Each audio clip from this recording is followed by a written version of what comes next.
Perigos, mistérios, lendas. Até o final do século XV, isso era tudo que existia para os europeus no além-mar. Navegar os oceanos era arriscado e caro.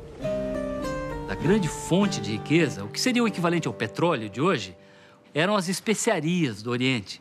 O cravo, a canela, o gengibre, a pimenta. Elas melhoravam tanto a qualidade e o sabor dos alimentos Que eram valorizadíssimos na Europa. Havia também a ideia de que a riqueza estava associada à expansão territorial. E, portanto, as potências daquela época eram aquelas que conseguiam reunir recursos financeiros, humanos e materiais para a atividade de conquista. O centro do comércio era o Mediterrâneo, dominado por comerciantes genoveses e venezianos. Com eles, Portugal, Espanha e Inglaterra não conseguiam competir. Para chegar às Índias, teriam de buscar uma rota pelo Atlântico. Os portugueses foram os primeiros países, nações europeias, a criar um Estado nacional.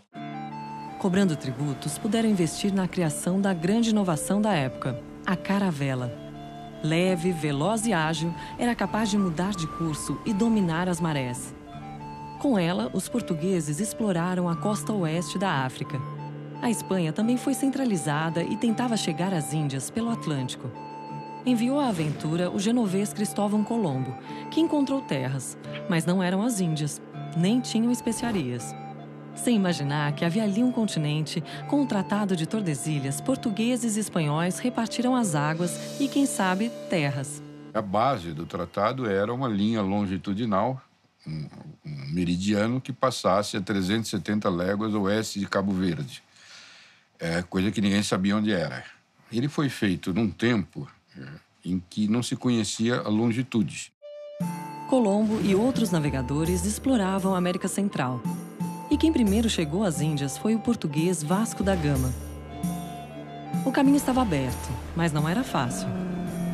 Na viagem do Vasco da Gama, metade da tripulação, mais da metade, pereceu em alto mar, em escorbuto, doenças e fome e naufrágios.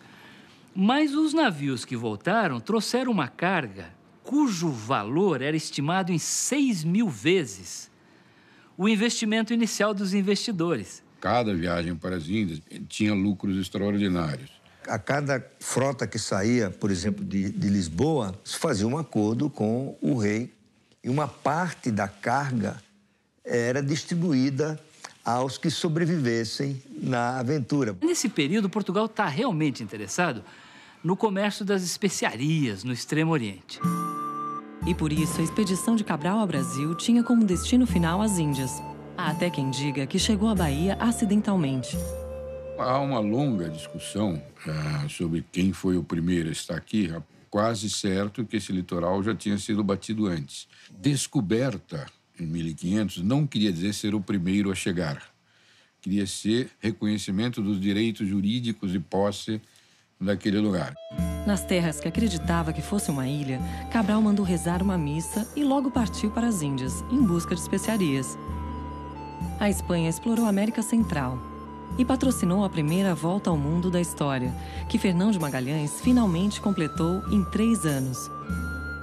Portugal continuou investindo no comércio no litoral africano e asiático. Já na América, os poucos portugueses só avançavam com a ajuda dos indígenas. A economia no Brasil funcionou aonde havia tupi. Onde não havia tupi, português não entrava. Aonde havia tupi, andava todo mundo e era Brasil. E os tupi, em aliança com Portugal, começaram a ampliar o seu poder militar e dominar os intervalos desse território, que as alianças entre nativos, entre tupi e portugueses, geraram mercadorias. A primeira delas, mais conhecida, o pau-brasil. Passou a ter mercado na Europa. É quando Portugal realmente começa a ter algum interesse econômico nos seus territórios americanos. No Brasil não havia, até então, espécies de interesse comercial. Os portugueses exploraram o pau-brasil quase até a extinção.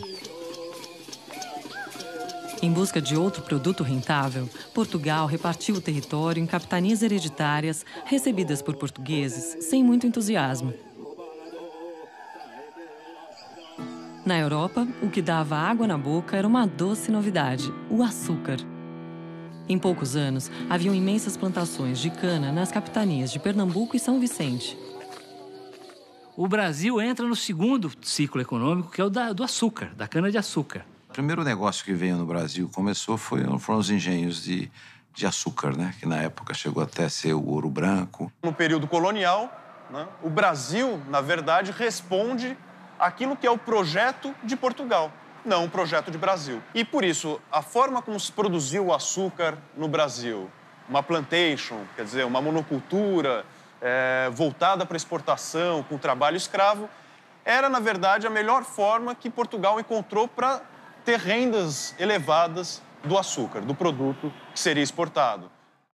Portugal não tinha gente para ocupar o Brasil, então começa a importar quantidades fenomenais de escravos da África para se responsabilizar pelo cultivo das lavouras de cana-de-açúcar no Brasil. O escravo africano era mais adaptável. O escravo índio sempre podia ir para o mato e ia ser difícil caçar lá.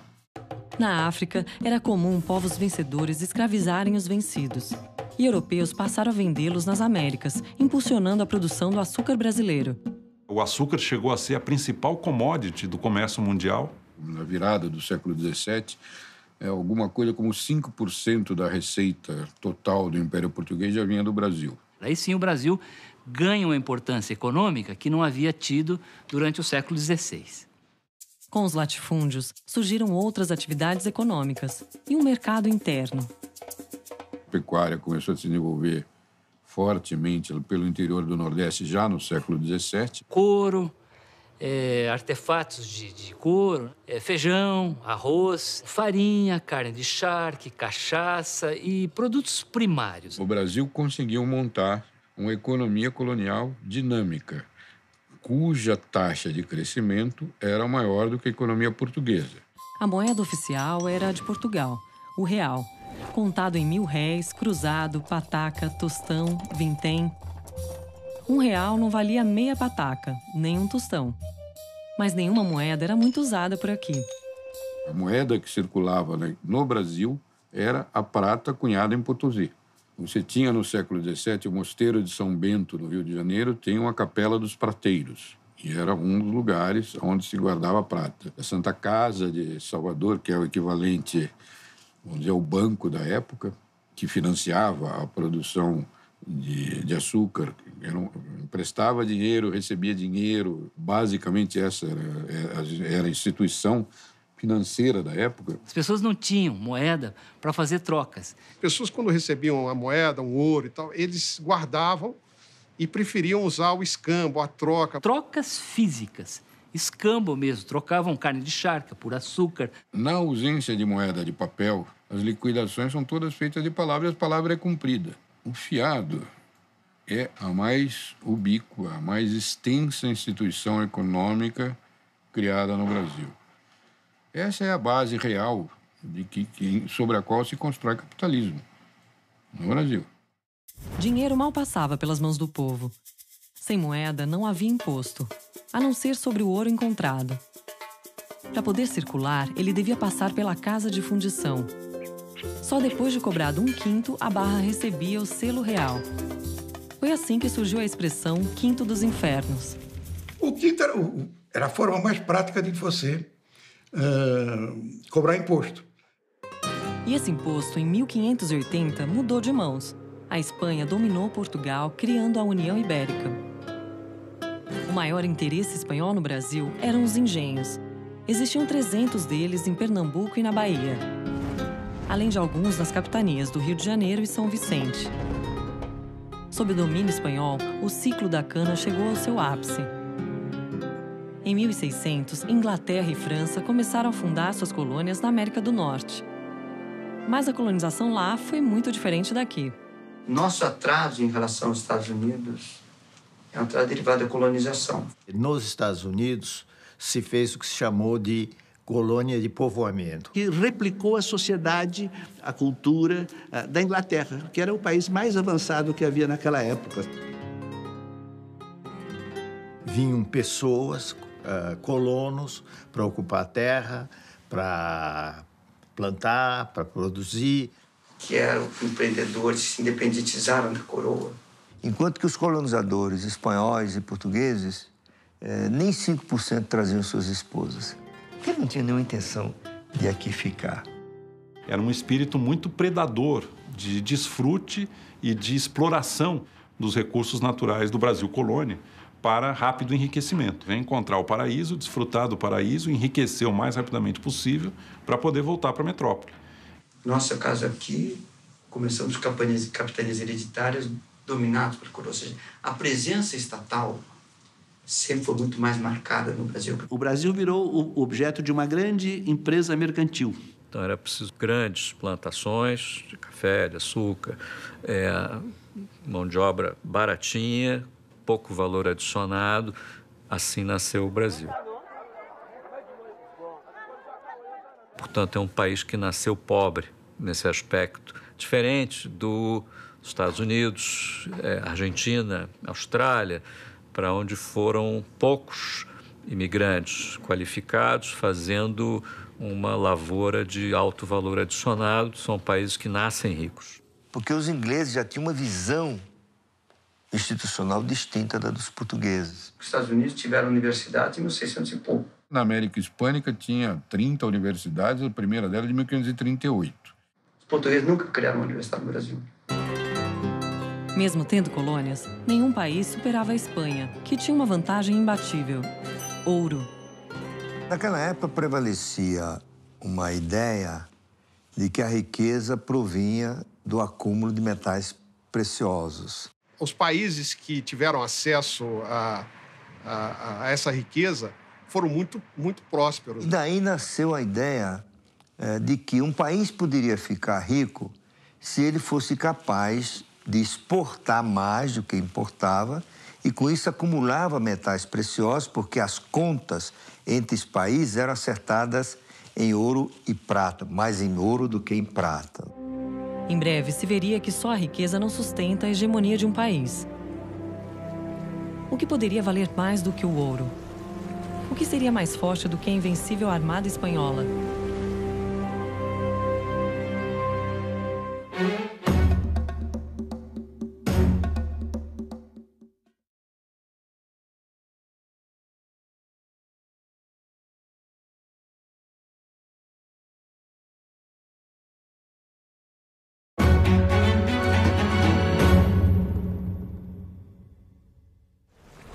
O que poderia fazer a Espanha, a nação mais rica do mundo, perder sua hegemonia? Tanto Portugal quanto Espanha não criaram mecanismos que transformassem essa riqueza momentânea num processo de enriquecimento mais sustentado da sociedade. Não adianta só ser rico do ponto de vista de ter acesso a metais preciosos. O desenvolvimento é algo muito mais complexo. Eu diria que a Inglaterra foi extremamente bem-sucedida em construir instituições favoráveis ao capitalismo. A Revolução Gloriosa de 1688 é de uma importância fundamental. Era o parlamento agora que decidia sobre a aprovação de leis. E o rei perdeu também o poder de demitir juízes. Isso criou as raízes do que viria a ser o judiciário independente. E estão também aí as raízes do que viria a ser a teoria da separação dos poderes, o legislativo, o executivo e o judiciário, e os três podem questionar uns aos outros, né? Além de fazer essas reformas institucionais, a Inglaterra aumentava seu poder nas colônias e no mundo. Tinha uma lei de navegação que dava exclusividade no transporte de mercadorias da Inglaterra e para a Inglaterra. Era a Lei de Navegação.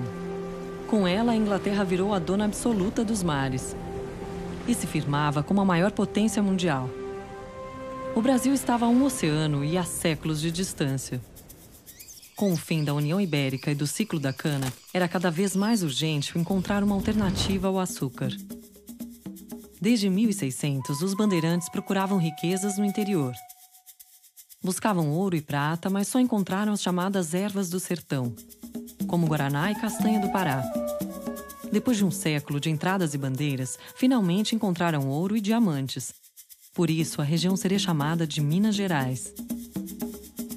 Durante o século XVIII, metade da produção mundial de ouro e diamante saía do Brasil. Quem descobria ouro tinha dinheiro, comprava em dinheiro, e tudo isso gerou o mercado interno. É só ver que onde teve ouro, teve uma vila colonial rica, Vila Rica, cujo nome era esse, tinha orquestra, ópera, um monte de igrejas, umas procissões, enfim, uma sofisticada vida social, portanto, mercado, né, em volta. A fase extrativista mesmo do ouro que foi, ela só durou 50 anos entre a entrada e a saída e só serviu para consolidar a aliança da Inglaterra com Portugal, né? O Brasil estava preso ao pacto colonial. Tudo aquilo que era produzido precisava passar por Portugal e tudo aquilo que era consumido vinha de Portugal. Todo o ouro, por exemplo, que era retirado de Minas Gerais, de Goiás, ele tinha que ser levado a Portugal, né? Portugal é quem detinha o comércio, o monopólio do comércio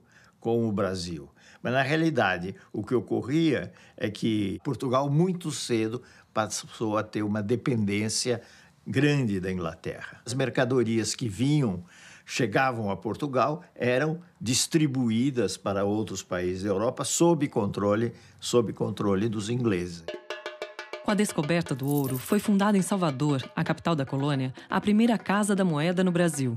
E aí ocorre uma grande corrida para o Brasil. A população brasileira, que até o final do século XVII era de apenas 300 mil habitantes, ela multiplica 10 vezes durante o século XVIII. Só de escravos entraram no Brasil mais de 1 milhão de cativos africanos para trabalhar nas minas de ouro e diamante.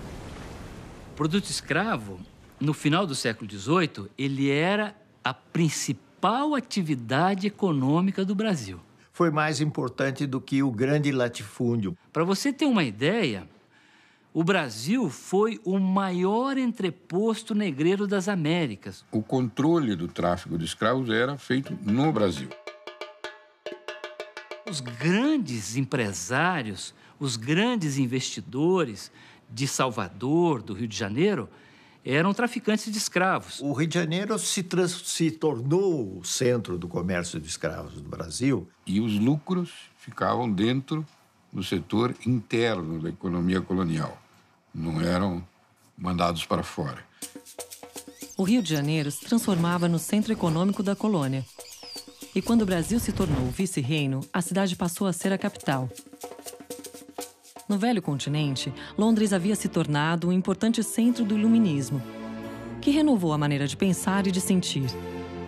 Da ciência às artes e à literatura, do sistema político ao pensamento filosófico, o mundo vivia uma intensa transformação, que se refletiria também na economia. Os grandes pais da moderna economia, no sentido do pensamento econômico, são expoentes da filosofia iluminista. Tornaram o pensamento econômico um instrumento a serviço do desenvolvimento e do progresso. A ideia de riqueza que está na nossa cabeça é basicamente aquela que o Adam Smith definiu, que é você pegar um bem da natureza, deixar uma marca do trabalho nele e você vende isso como esse objeto como mercadoria. Isso é um pressuposto maior de toda a economia capitalista e, diga-se de passagem, das ideias do Marx e do socialismo. E o capitalismo ganhava novos contornos com a Revolução Industrial. No final do século XVIII, a Inglaterra reinventou os meios de produção. Até então, toda a capacidade humana de produção estava baseada na força física dos braços das pessoas, em alguns engenhos precários, como rodas d'água e moinhos de vento, ou o uso de alguns animais, como bois, para puxar arados, e não muito mais que isso. Então, houve uma extraordinária mobilização de conhecimento e de pesquisa em prol do desenvolvimento econômico. A humanidade conquistou uma nova e poderosíssima fonte de energia, que foi o carvão mineral.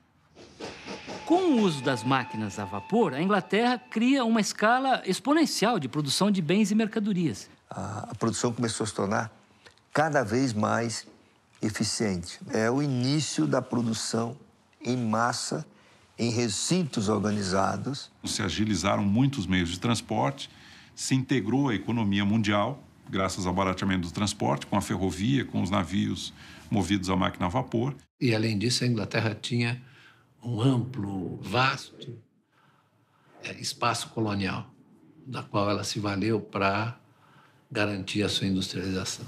A Revolução Industrial estimulou a urbanização e ampliou a riqueza no mundo. A renda per capita, nos 3.000 anos anteriores ao século XVIII, esteve praticamente estagnada. Com a Revolução Industrial, ocorre o que alguns estudiosos chamam a grande divergência. Mesmo com tanto dinheiro e poder, a Inglaterra não conseguiria impedir a independência americana. A Inglaterra achava que tinha o direito de tributar os colonos americanos e os colonos, a rigor, não aceitaram isso. E é daí que começa o processo de revolta que levaria à Guerra de Independência. 13 anos depois, foi a vez dos franceses se insurgirem. A Revolução Francesa ela tem origem no empobrecimento, né, da população, no surgimento de ideias novas sobre participação, sobre liberdade, as ideias do contrato social. Os revolucionários cortaram a cabeça da monarquia e repartiram terras da nobreza e da igreja. No Brasil, no mesmo ano, Tiradentes era preso, dando fim à Conjuração Mineira.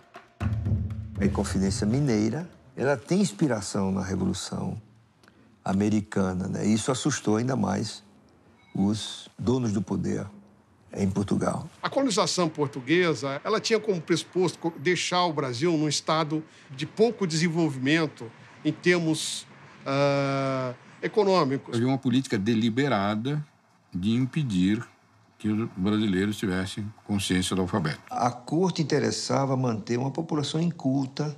Manter o Brasil analfabeto, cativo, isolado e proibido.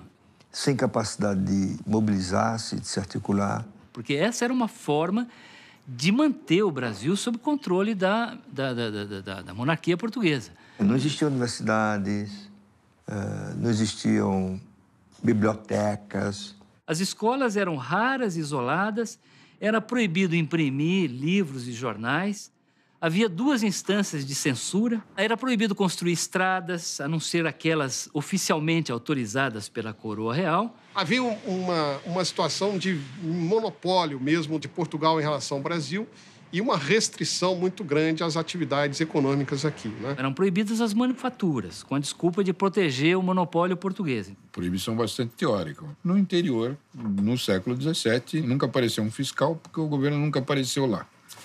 Então... E na capital, a diferença social ficava mais evidente. O Brasil tinha uma pequena elite portuguesa brasileira. Uma população de proprietários de terra, normalmente vinculados à metrópole, à coroa portuguesa.